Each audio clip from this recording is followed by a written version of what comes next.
जय भारत। आज के इस वीडियो में घनमूल निकालने का एक बहुत ही छोटा ट्रिक, बहुत ही महत्वपूर्ण ट्रिक देखेंगे, जिसमें आप छोटे से ट्रिक से बस थोड़ा सा अभ्यास करके मात्र 10 सेकंड में बड़ी से बड़ी संख्याओं का घनमूल निकाल सकते हैं। देखिए, किसी भी संख्याओं का घनमूल निकालने के लिए आपको बेसिक जैसे 1 से लेकर के 10 तक कम से कम हर संख्या का घनमूल आपको याद होना चाहिए और घन याद होना चाहिए। किसका क्या घन होता है, किसका क्या घनमूल होता है, 1 से लेकर के आप 10 तक याद रखेंगे तो ये सारे के सारे जितने भी बड़े बड़े सवाल होंगे सबका आप आसानी से कर सकते हैं घनमूल। तो यहाँ पर चलिए हम उस ट्रिक को बताते हैं और आपको ज़रूरत है ध्यान से देखने की। यहाँ पर दिया गया है 49 और 13। 49 और 13 का घनमूल कितना होगा हमें ये बताना है, 49 और 13 का। तो हम यहाँ पे क्या करेंगे, सबसे पहला काम पीछे से हम 3 अंक लेंगे और 3 अंक का एक साथ जोड़ा बनाएंगे, ठीक है। बाकी आगे जो भी बचता है उसका एक साथ जोड़ा बनाएंगे। अब हम यहाँ पर देखेंगे इस 3 अंक में जो पीछे सबसे अंक दिया है 3, ये 3 किसका घन करने पर इकाई जगह पर 3 आता है। तो अगर आप देखेंगे तो ये आता है 7 का घन करने पर। अगर 7 का घन किया जाए तो उसके लास्ट में 3 आता है, तो इसका मतलब इसका जो घनमूल होगा वो 7 होगा। और आगे बचा 4। अब ये देखेंगे 4 किसके घन के नज़दीक है, 1 के घन के नज़दीक है कि 2 के घन के नज़दीक है। तो 1 का घन 1 होता है, 2 का घन होता है 8, यानी कि ये 1 के घन के करीब है, तो यहाँ पे हम 1 लिख देंगे।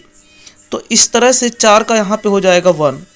अब ये आ गया आपका 17, यानी कि 17 का क्यूब करने पर 49 13 होगा, अर्थात 49 13 का जो घनमूल होगा वो 17 होगा। यहाँ पर कहा है कि 97 336 का घनमूल कितना होगा।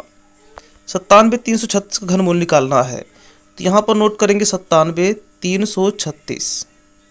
अब हमने कहा था ना कि पीछे से आपको 3 का जोड़ा लगा देना है, ठीक है। तो यहाँ से हम 3 जोड़ा लगा लेंगे, 336 और आगे बचा 2।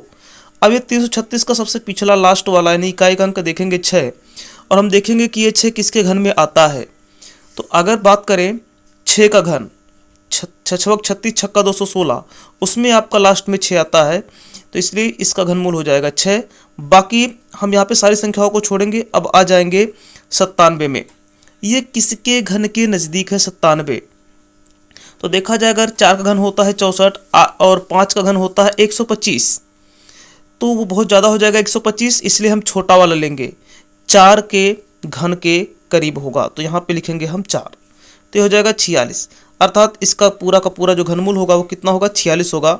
ऑप्शन सी में देखिए 46 दिया है, तो इस तरह से सी ऑप्शन सही है। देखिए, बहुत ही शानदार, बहुत ही छोटा सा तरीका है, आप इसको याद करेंगे छोटे छोटे घनमूलों को, जैसे 1 से लेकर के 10 तक, तो आप इस तरीके से बहुत ही बड़ी बड़ी संख्याओं का घनमूल आसानी से निकाल सकते हैं।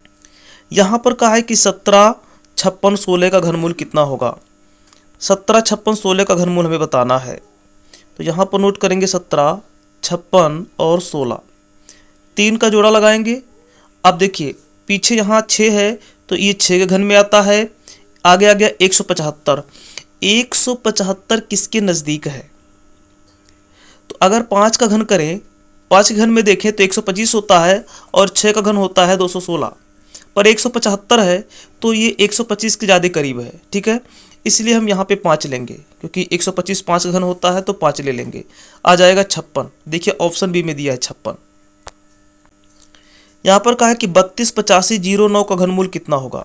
32 85 09 का घनमूल हमें बताना है, तो यहाँ पे नोट करेंगे 32 85 09, 3 का जोड़ा लगा देंगे और लास्ट में 9 है। अभी देखिए किसका घन करने पर 9 आता है, तो 9 आता है 9 का घन करने पर, क्योंकि 9 का घन 729 होता है, तो उसमें लास्ट में 9 आता है। तो 509 में केवल हम 9 ले लेंगे, बाकी बचा 328। ये 328 करीब किसके है, ये आपका 6 के घन के पास 216 में आ रहा है और 7 का घन 343 में, पर हम छोटा वाला लेंगे, ठीक है, छोटा वाला लेंगे। तो यहाँ पे लेंगे हम 6, तो 69 हो जाएगा, जो कि ऑप्शन सी में दिया गया है। 14 81 544 का घनमूल कितना होगा। देखिए इतना लंबा संख्या है, वैसे इतना लंबा संख्या का घनमूल कंपटीशन में पूछता नहीं है, पर आपको हम बता देंगे कि इसका घनमूल कैसे निकालना है। तो यहाँ पर हम पीछे से जोड़ा लगा देते हैं और आगे से जोड़ा लगा देते हैं 1581। ठीक है, लास्ट में यहाँ 4 है, किसके घन में आता है, तो ये 4 के ही घन में आता है, क्योंकि 4 का घन होता है 64। इसके बाद 1581 देखेंगे किसके घन के नज़दीक है, 1581। तो अगर 10 का घन करें तो 1000, बहुत कम हो जाएगा। 11 का घन करते हैं तो 1331, ये 11 के नज़दीक जा रहा है। ठीक है, 1331। 12 का करेंगे तो इससे बहुत ज़्यादा हो जाएगा। तो 13, यानी हम छोटा वाला लेते हैं, बड़ा वाला नहीं लेते हैं, बल्कि छोटा वाला लेते हैं। तो 12 से छोटा क्या है, 11, तो यहाँ पे 11 लिख देंगे। देखिए हमेशा आपको आगे यहाँ पे छोटा वाला ही लिखना है, बड़ा वाला नहीं लिखना है। भले ये बड़े वाले के क्यों ना करीब हो, पर आपको छोटा वाला ही लिखना है। ठीक है, तो इस तरह से हमारा सी ऑप्शन सही है, 114। हमें आशा है यहाँ पे जितने भी सवाल बताए, हमें आशा है आपको सारी बातें समझ में आई होंगी। वीडियो देखने के लिए धन्यवाद।